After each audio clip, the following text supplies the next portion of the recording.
Ethan never expected the night before his wedding to feel like stepping into a trap. The restaurant was warm, filled with soft music and clinking glasses, and for a moment everything seemed perfect. Then Olivia's father, Mark, slid a thick stack of papers across the table, his expression turning cold and businesslike. He told Ethan to sign, just a small loan for the family. But the number printed on the page hit Ethan like a punch, $127,000. Mark spoke as if it were nothing, as if Ethan had no choice but to agree. Olivia stared at her plate, avoiding his eyes, and that silence felt louder than any alarm. A knot tightened in Ethan's chest as he realized this wasn't a request. It was an order. And something about the whole moment whispered that this wedding was hiding far more than he'd ever been told. Ethan drove home that night with the contract still burned into his mind. The number, the tone, the silence from Olivia, it all swirled together into a sickening knot he couldn't ignore. He laid the papers on his desk and read every line again, this time without the pressure of Mark's stare. That was when he noticed the first red flag. The document listed Olivia's student loan balance as $127,000, but Ethan had helped her check her credit report months earlier and remembered a completely different number. He opened his laptop, pulled up the old screenshot, and there it was, roughly $63,000. Half. Only half. His stomach dropped. Why would Mark double the amount and ask him to sign as a co-borrower for money that had nothing to do with Olivia's education?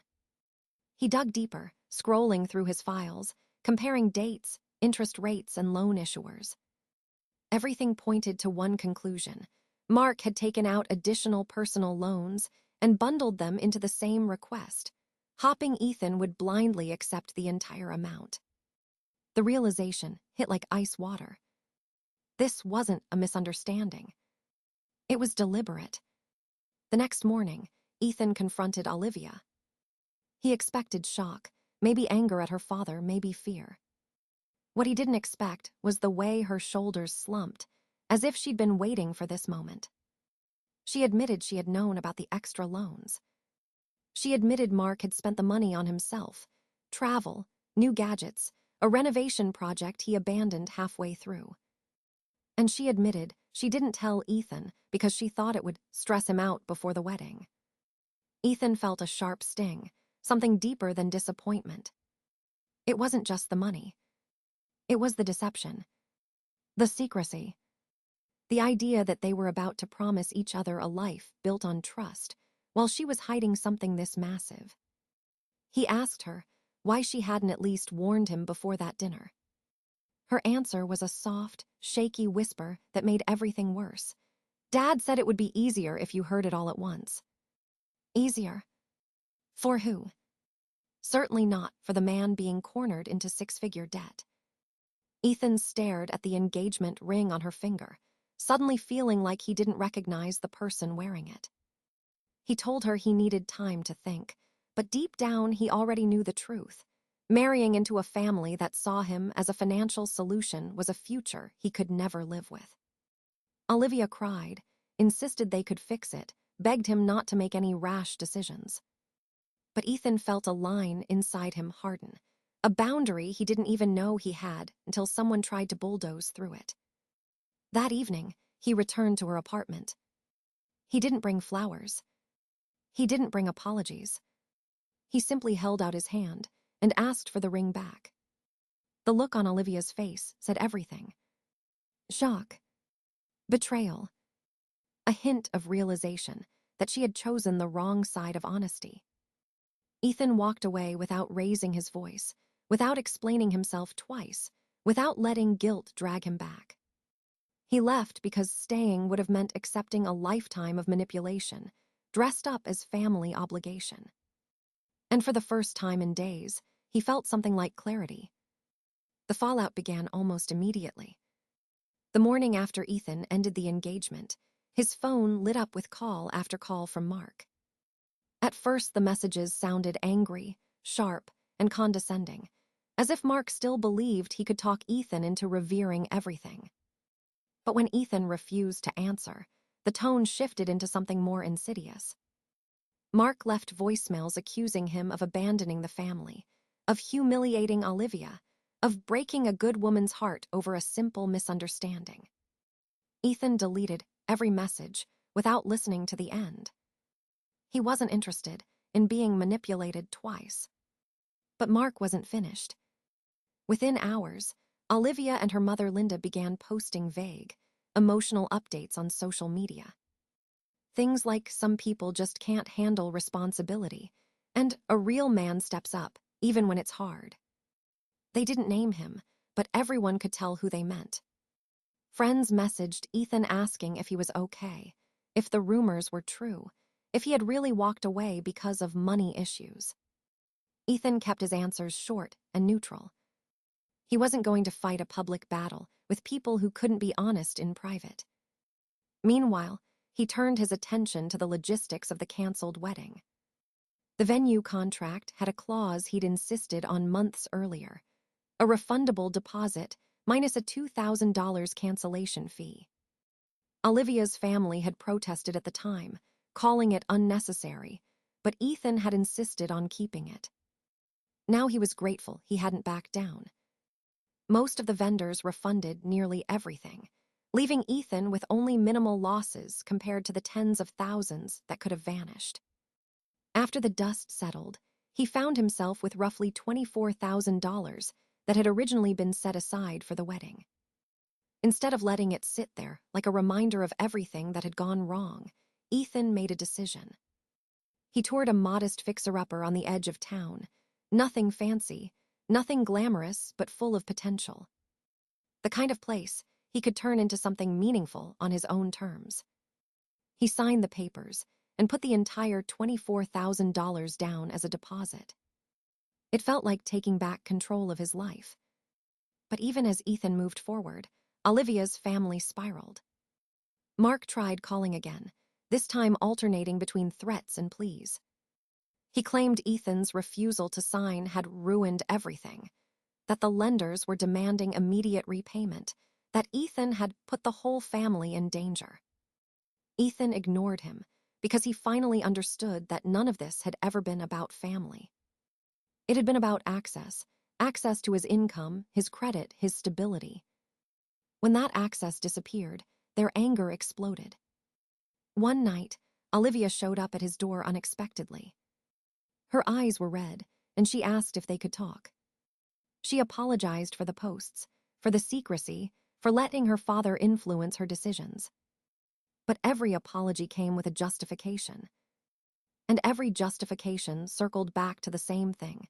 She still wanted Ethan to reconsider. He listened politely, but his answer didn't change. He wasn't going to build a marriage on buried truth and financial traps. When Olivia realized there was no path back, she broke down again. Ethan offered her a glass of water, a seat, and time to calm herself, but not his heart and not his future. By the time she left, he felt exhausted but resolute. The chaos around him was loud, messy, and unpredictable, but inside himself there was a growing sense of quiet strength. He had walked away from something that would have destroyed him slowly. And even though the storm was far from over, he knew he had made the right choice. Mark didn't handle rejection quietly. When Ethan stopped answering his calls, Mark turned his attention to the people around him, spreading half-truths and embellished stories to anyone who would listen. He told coworkers that Ethan had gotten cold feet and was trying to blame the family for his own immaturity. He told relatives that Ethan had promised to support Olivia financially, but backed out at the last second. He even claimed Ethan had been living off Olivia's money, which would have been laughable if it wasn't so malicious. But lies have a short life when the truth is hiding in spreadsheets and bank statements. Someone Ethan never figured out who ended up leaking screenshots of Mark's extravagant purchases tied to the mysterious loan funds. A new entertainment system, weekend trips, a set of designer watches, and a partial remodel of his home office. Nothing about tuition. Nothing about Olivia. Nothing about family expenses. Once that information surfaced, the narrative shifted overnight. People who had defended Mark earlier began distancing themselves quietly. The whispers that once followed Ethan now circled around Mark, sharper and less forgiving. As for Olivia, she tried to move on quickly. Within a few weeks, she started dating someone new, a coworker from the bookstore where she worked part-time. Ethan heard about it through mutual friends. He didn't react. He didn't feel jealous or triumphant. He simply felt removed. But the new relationship didn't last long. When the truth about the loan scandal reached the guy, he asked Olivia what role she played in it. When she admitted she had known but stayed silent, he pulled away almost instantly. Nobody wants to inherit a financial disaster crafted by someone else's family. Olivia tried to shift the blame again. She insisted Ethan had exaggerated the situation, that the whole thing had blown out of proportion. But at that point, her words didn't hold the same weight. The guy left her, and she spiraled into another wave of emotional posts online. This time, they were more pointed. She claimed Ethan had sabotaged her reputation, that he told people lies to make her look bad. But Ethan never responded. He didn't comment. He didn't clarify. He didn't defend himself. He simply refused to feed the fire that wasn't his to put out anymore. Meanwhile, Mark attempted one last push to regain control. He reached out to colleagues, trying to restore his image, but each conversation ended the same way, with someone asking about the leaked spending records. Mark denied everything, but numbers don't lie. His credibility eroded day by day.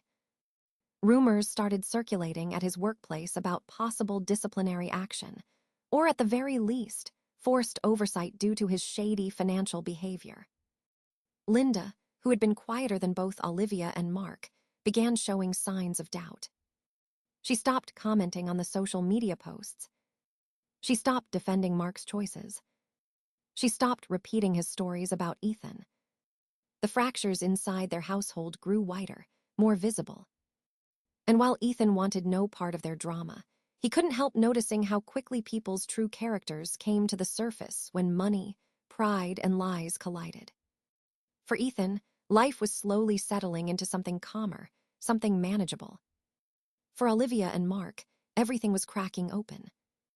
And the deeper the truth spread, the faster their reputations crumbled, piece by dishonest piece. The financial collapse began sooner than anyone expected. Once lenders realized the cosigner portion of the loan application was incomplete, every account tied to Mark's name was flagged for review.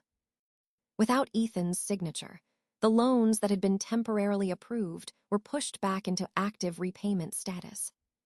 The deadlines hit fast and hard.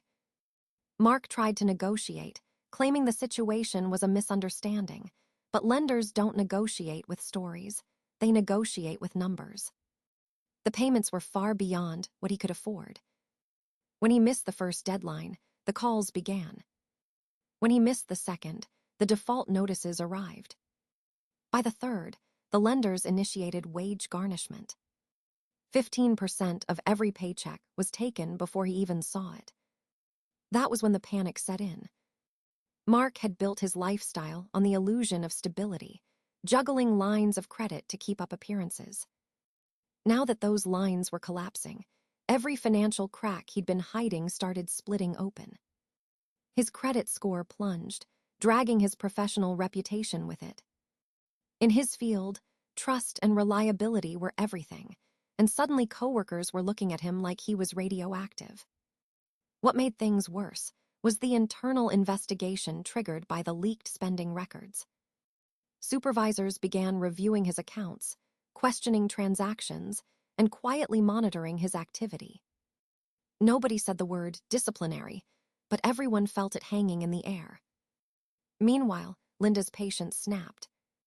She had ignored the warning signs for years, brushing off Mark's impulsive spending as just stress, or just a phase. But when letters from the lenders started arriving at the house almost daily, she confronted him. The argument lasted hours. Neighbors would later say they heard shouting long after midnight. For Linda, it wasn't just the debt. It was the lying, the manipulation, the fact that Mark had tried to drag Ethan, someone who was supposed to become family, into his mess without a shred of remorse. When she learned the full truth about how much money Mark had blown on himself, something inside her finally broke. She told him she wanted a separation. She told him she couldn't keep protecting someone who wouldn't even protect their own family from financial ruin. Mark reacted the same way he always did, with denial, anger, and blame. He claimed Ethan had set him up. He claimed Olivia exaggerated the situation. He claimed the lenders were the ones at fault. But the numbers on paper told a much clearer story than he ever could. As the pressure mounted, Mark's behavior grew erratic. He called Olivia constantly, demanding support, insisting she convince Ethan to sign the loan retroactively, as if such a thing were even possible. Olivia refused, overwhelmed by her own shame and frustration. She finally told him that if he wanted someone to blame, he should look in the mirror. That only fueled Mark's rage. He stormed through the house, accusing everyone else of disloyalty, while ignoring the disaster he'd created. By the end of the month, Linda had packed her things and moved in with her sister. Olivia stayed with friends. Mark remained alone in a house he could no longer afford, surrounded by unopened bills and the remnants of a life he'd built on borrowed money. And while Ethan kept his distance from the chaos, he couldn't ignore the simple truth unfolding before him. Mark's empire hadn't been destroyed by one canceled wedding. It had been destroyed by years of deception, meeting the first person who finally refused to play along. Olivia reached out to Ethan again, but this time her tone was different. There was no hope of reconciliation, no attempt to repair their relationship. She sounded tired, defeated, and strangely calm as she explained that her mother was preparing to file for divorce. Linda needed someone trustworthy to give a formal statement about the loan situation, someone who had seen firsthand how Mark manipulated finances and people alike. Ethan hesitated, not because he wanted to protect Mark, but because he didn't want to be involved in their family collapse any more than he already had been. But when Olivia explained that Linda was terrified Mark might hide assets, falsify information, or retaliate legally, Ethan understood that his testimony could prevent further damage. He agreed to help.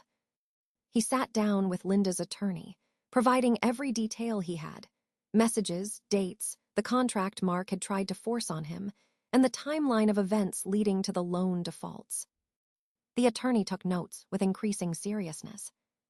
What started as a messy family dispute quickly revealed signs of something bigger: fraudulent loan applications, potential misuse of borrowed funds, and repeated attempts to coerce someone into assuming debt under false pretenses. Those weren't just unethical behaviors. They were illegal. As more documents surfaced, the situation escalated. Certain transactions in Mark's accounts raised immediate red flags.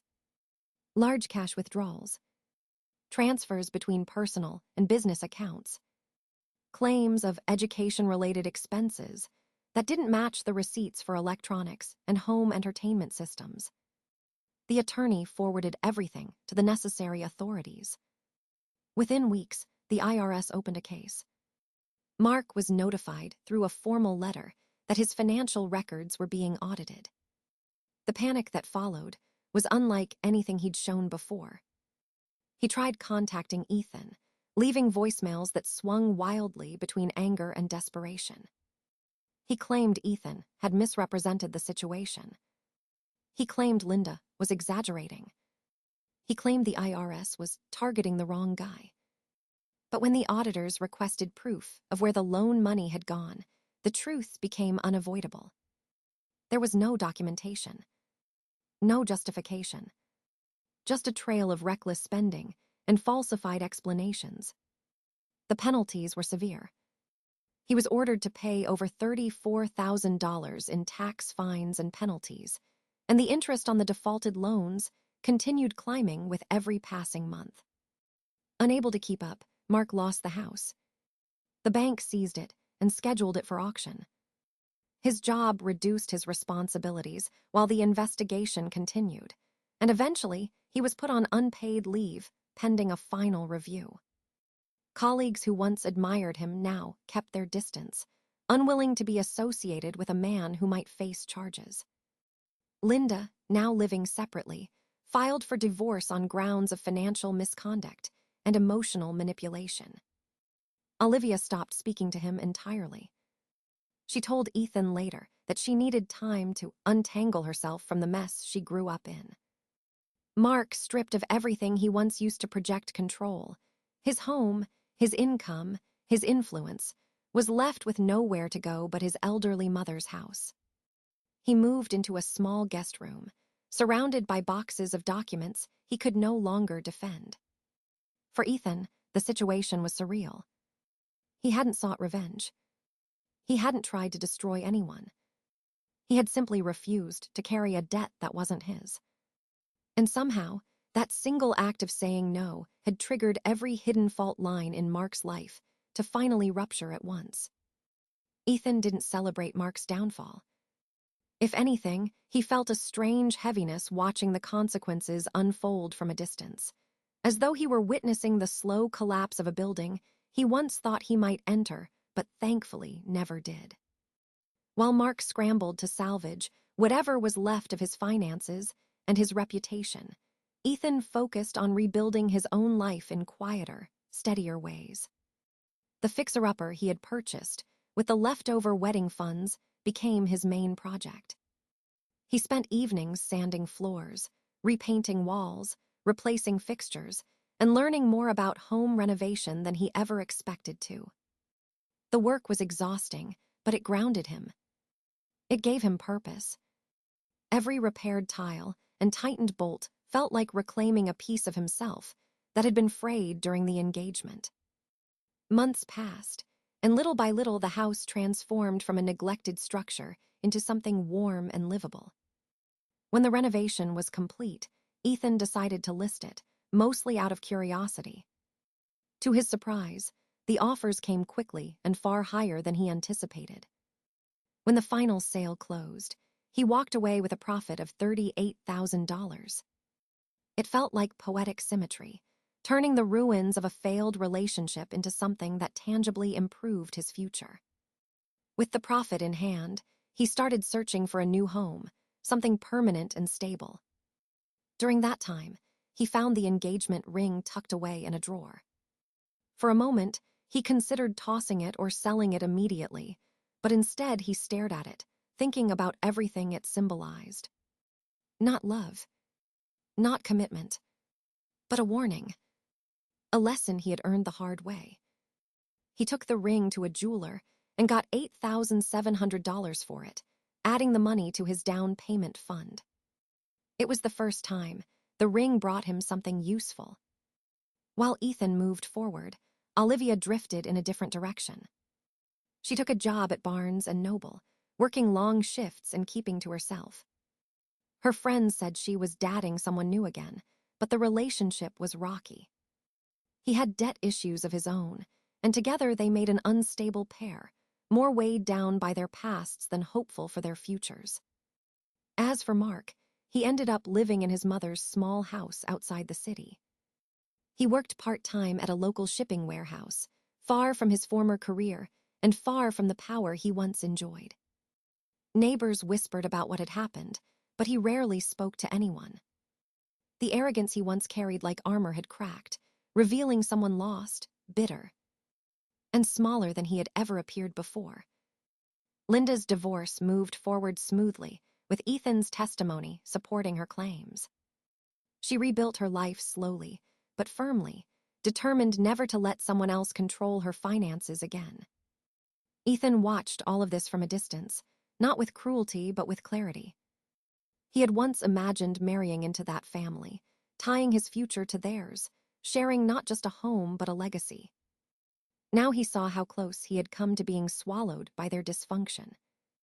One quiet evening, as Ethan stood in his soon-to-be new home reviewing paperwork, he thought about everything that had happened. Everything he had survived. Everything he had learned. And the lesson was unmistakable. He didn't need dramatic speeches or long explanations. He didn't need to justify his boundaries to anyone. The power had always been in one simple truth. No is a complete sentence. Ethan's life eventually settled into a quiet rhythm, one built on choices he made for himself rather than choices forced on him. Looking back, he realized the entire ordeal hadn't been about a broken engagement or a ruined wedding. It had been about the danger of letting someone else shape his future for their own benefit. He learned that love without honesty becomes leverage, and leverage becomes control. He learned that financial pressure can disguise itself as loyalty, obligation, or doing the right thing, when in truth it's just manipulation with a sentimental label. He learned that walking away isn't failure. Sometimes it's the most responsible form of self-preservation. As he stood in his new home, the keys warm in his hand, Ethan felt a sense of peace he hadn't known in a long time. He didn't owe anyone explanations. He didn't owe anyone sacrifice. He owed himself stability, clarity, and a future that wasn't chained to someone else's debt or deceit. And the lesson stayed with him, simple yet powerful. No is not cruelty. No is not betrayal. No is a boundary. And sometimes, no is the decision that saves your entire life.